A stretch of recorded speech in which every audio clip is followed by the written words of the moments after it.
کہتے ہیں جی کہ ایک بندہ ہے وہ جدے میں ہوتا ہے، اگر وہ صرف حرم میں آ کے تراویح پڑھ کے واپس چلا جاتا ہے، طواف نہیں کرتا، کوئی بات، طواف نفلی عبادت ہے، اور ویسے یاد رکھیں کہ طواف نفل ہے اور تراویح جو ہے یہ سنت مؤکدہ ہے، اس کا پڑھنا ضروری ہے۔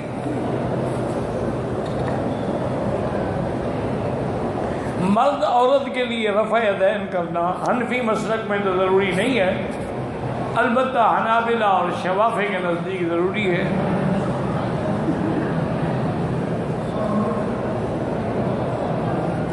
عورتیں حرم شریف میں نماز جنازہ پڑھ سکتی ہیں،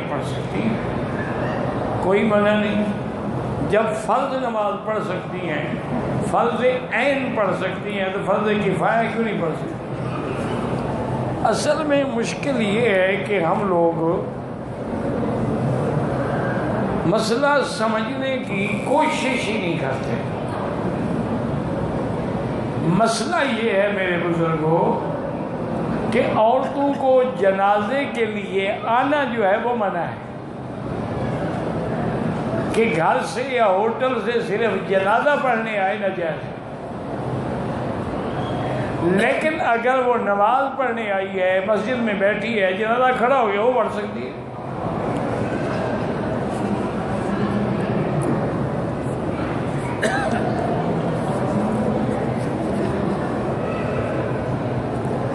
نماز تراویح جو ہے یاد رکھیں کہ جمہور ائمہ کے نزدیک، ائمہ اربعہ کے نزدیک،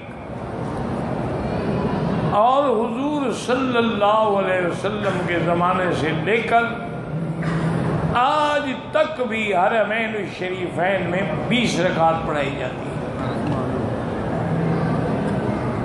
بعض مساجد میں 8 رکعت بھی ہوتی ہیں، ہم ان پر اعتراض نہیں کرتے، لیکن اصل بات جو ہے، راجح بات جو ہے وہ یہی ہے کہ تراویح 20 رکعت ہے۔ اور دوسرا، رمضان کا مہینہ عبادت کے لیے ہے، جتنی زیادہ کرو گے اتنا، جتنا گول ڈالو گے اتنا میٹھا ہوگا۔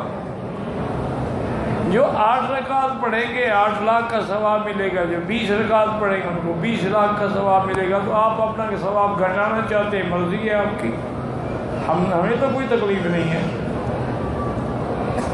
اور دوسری بات یہ بھی یاد رکھیں کہ بعض روایات میں 8 بھی ہیں، وہاں 12 بھی ہیں، 20 بھی ہیں۔ اب جس آدمی نے 20 رکعت پڑھی ساری حدیثوں پہ عمل ہو گیا، جس آدمی نے 8 پڑھی تو 12 والی حدیث کہاں گئی اور 20 والی حدیث کہاں گئی؟ پھر حضرت عمر کا اجتہاد اور اجماع صحابہ کہاں گیا؟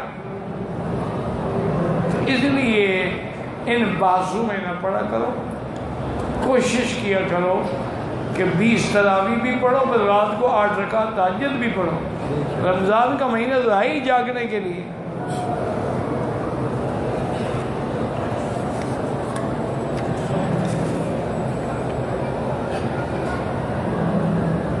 کوئی بھائی انڈیا سے ہیں، شاہد حسین، اللہ سب کو صحت دے، آپ میری صحت کے لیے دعا کیا کریں، میں آپ کے لیے دعا کرتا ہوں۔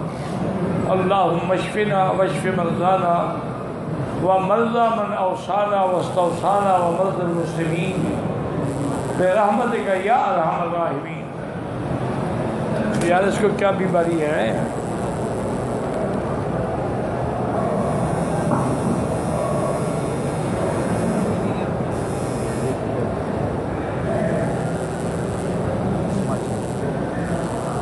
اچھا ٹھیک ہے، بس گزارا ہو جائے گا اور کیا۔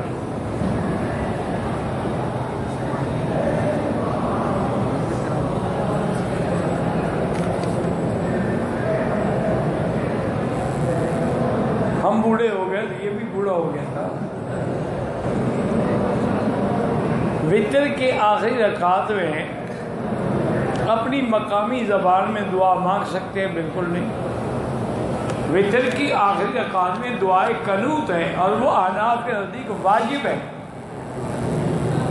اور دعائے قنوت وہی ہے جو حضور پاک صلی اللہ علیہ وسلم نے مانگی ہے، اور دو حدیثوں میں ہے، ایک میں اللہم اہدنی فیمن ہدیت، اور ایک میں اللہم نستعینک و نستغفرک و نؤمن بک و نتوکل علیک، دونوں کی حدیث ہے۔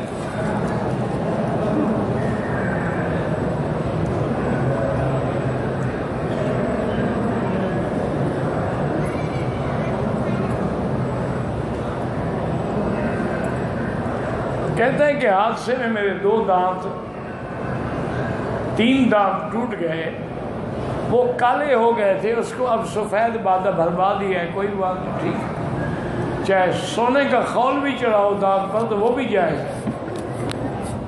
سونے کی انگوٹھی پہننا حرام ہے، لیکن سونا دانت پہ چڑھانا جائز ہے، کیونکہ سونا ایک ایسی دھات ہے جس میں بدبو نہیں ہوتی، باقی ہر دھات میں بدبو ہو جاتی ہے۔ ایک عمرے کے بعد دوسرا عمرہ کب کیا جا سکتا ہے؟ جب آپ کو اللہ ہمت دے، چاہے روز کرو، 2 دن کے بعد کرو، 5 دن کے بعد کرو، 10 دن کے بعد کرو، تو ہمت کی بات ہے۔ مجھے یاد ہے، اب تو خیر میری صحت بھی جواب دے گئی، اللہ ہمت دے، کبھی ہم جمع ہیں باقاعدہ الحمدللہ رمضان شریف میں ہم روزانہ عمرہ کرتے تھے۔ اسی دور میں میں نے ایک دوست کو دیکھا، وہ احرام میں ہوتا تھا، ہر وقت تراویح بھی احرام میں پڑھ رہا ہے۔ میں نے پوچھا، اس نے کہا الحمدللہ اللہ کا شکر ہے میں 5 عمرے کرتا ہوں، تو احرام کھول کے کہاں جاؤں، بس وہی ہے، ایک عمرہ ختم کیا، 2 ریال دی اور ٹھیک پہنچ گیا مسجد عائشہ، وہاں سے آیا، پھر اپنا عمرہ مکمل کیا، پھر پیسے دیے، جیرانہ پہنچ گیا، کبھی عرفات پہنچ گیا، کبھی ذوالحلیفہ پہنچ گیا، میں کرتا رہتا ہوں الحمدللہ۔ یہ ہمت کی بات ہے۔ پہلے اصل میں ہمت بھی ہوتی تھی، اور علماء اور مشائخ تربیت بھی کرتے۔ حضرت شیخ الحدیث نے اپنی آپ بیتی میں لکھا ہے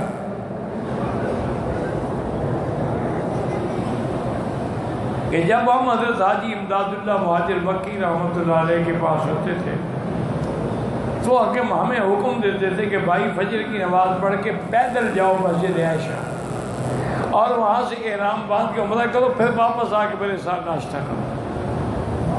تو فرماتے تھے کہ ہم الحمدللہ